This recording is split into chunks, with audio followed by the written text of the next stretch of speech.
First this half hour, a major overhaul to Australia's migration system will be formally unveiled by the federal government today. It contains 25 new commitments to redesign what many are calling a broken system. Some of the big changes are student and graduate visas, which aim to stop people living in Australia in a permanently temporary state. The strategy will also create a new temporary visa to attract highly skilled workers. This is being called the Skills in Demand visa, and that change has been welcomed by industries desperate for workers, including the Tech Council of Australia's CEO, Kate Pounder, who we heard from earlier on the program. We know that across our economy, we have deep skills shortages when it comes to the tech workforce. And that shortage is so acute that we're forecasting we'll need around 600,000 people to come into that workforce between now and 2030. Now, most of those people are going to be Australians that will come into their first job or who will train and reskill. But we have particular gaps around experienced technical workers. And that means for those experienced technical roles, our migration system is so important for trying to get that talent into the country. Okay, so that's Kate Pounder there, the CEO of the Tech Council of Australia. We spoke about an hour ago on the program. Let's get more on why that is, though. We're joined now by the CEO of the Committee for Economic Development of Australia, Melinda Cilento. Melinda, good morning. Thank you for your time. Yeah, good morning, Tom. Why don't we, just looking at the current situation, as I said, described by some people as broken, why don't we have enough skilled workers migrating to Australia for work as it is? Yeah, look, we've seen a system that's had a lot of changes in different parts of it for years and years, but not a wholesale look at whether the strategy is delivering what we need it to. And so what the government will be releasing today is, I think, a really clear and comprehensive approach to Australia's long-term migration. It sets out, as you said, a new skills in demand visa, which actually has three components to it. The one that Kate Pounder was speaking to is this specialised skills visa, which is going to allow business to get in highly skilled, high-paid workers really quickly. And as we've seen, our economy has been growing strongly. We've seen this big shifts in emerging technologies, which are creating new opportunities. And we've got a huge transition going on in terms of decarbonisation and our energy transition. And all of these sectors need new and emerging skills, and this visa is going to help us bring in the workers that we need. This new temporary skills in demand visa, as you say, it'll be offered to 3,000 people a year. How do you feel about that threshold? Do you feel as though that does fill the amount of jobs available? Is that an appropriate number? I think that, they've set an income threshold, and I think it's the right place to start. I think one of the really important things to call out is throughout the strategy, the government's acknowledging that they're going to keep looking for the evidence, looking at the data and seeing what the impact of the migration system is on the economy and the broader community. So I think over time, it's a case of let's see what happens. If more skills demands emerge and they can be accommodated in a way which makes sense, I think that's what will happen. But for now, I think this is a really good start. There's improvements in the core skills stream of this visa as well, which is good. That'll help us bring people in who can make the biggest contribution to Australia, and again, faster than we have been. And then I think the other thing that's really worth calling out is that the government is committed to working on what is called an essential skills visa. And this is for workers who are who are lower paid, but working in really critical sectors like the care and aged care sector. So I think they've mapped out a pretty strong strategy there. Can you just talk me through that wage threshold for a minute? Because $135,000 wage threshold for that skills on demand visa.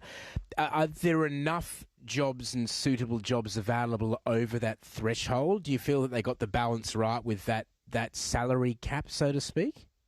Yeah, look, it's consistent with what we were actually calling for, and it is trying to sort of say this is about people who've got considerable skills, they've got experience and expertise in their sectors.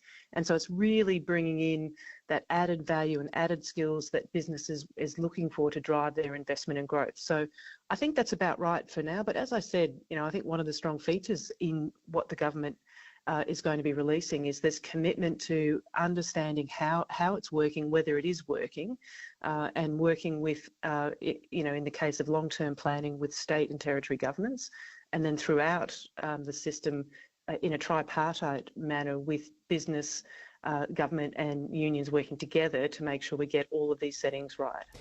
While we're on the topic of sort of working with the states and territories, visa wait times for this group of people, for example, promise to be no longer than 7 days, which sort of seems to bring us into that average time that you see in a country like Canada or the UK, for example.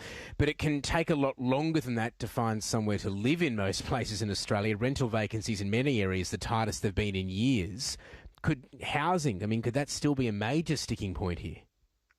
Oh, look, I think that's part of the challenge that we have, and I think what we're looking for is that what the government's putting forward is that there is going to be a longer term approach to their migration planning. That means we can get the investments in infrastructure and housing going forward.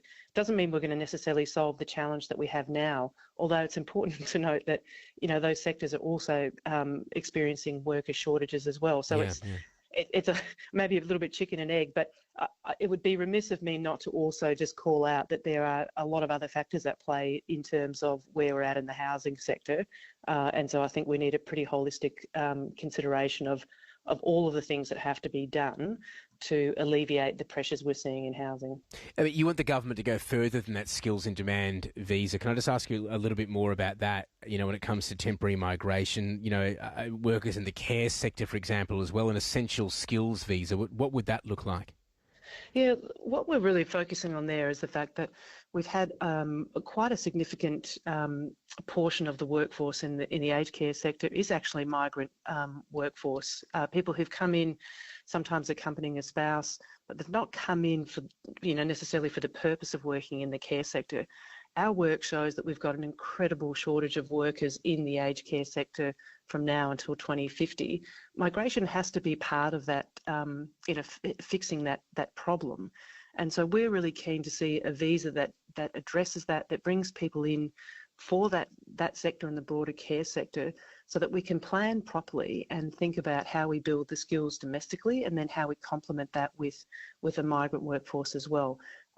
Importantly, in this area and also in the broader skills and demand visa, there's clearer pathways to permanency as well, which I think is important for those workers coming in initially on a temporary visa, but then looking to establish themselves in Australia. So there's still work to be done on that. It's important that we get it right. But it is something we think is pretty critical. But the idea, in terms of retaining those skilled migrants that come into Australia and contribute to workplaces here, that idea ultimately is it could become easier for skilled migrants to gain permanency. That's what you're saying. Yeah, that's right. And it's an important issue for some people coming in on temporary visas. And I think, as you called out in your comments at the start, one of the sort of features of the system that's emerged over time is that we have had a lot of people who've come in on temporary visas. They've remained for a long period of time, but they're in a bit of limbo in terms of what next. So I think the strategy is making it much clearer for those who can stay, but I think equally for those who aren't going to be able to progress to permanency, that's also known to them as well. Okay, thank you very much for joining us, Melinda. Appreciate your time. Thank you. Melinda Cilento, the CEO of the Committee for Economic Development of Australia, joining us with that major overhaul to Australia's migration system to be formally unveiled by the federal government today.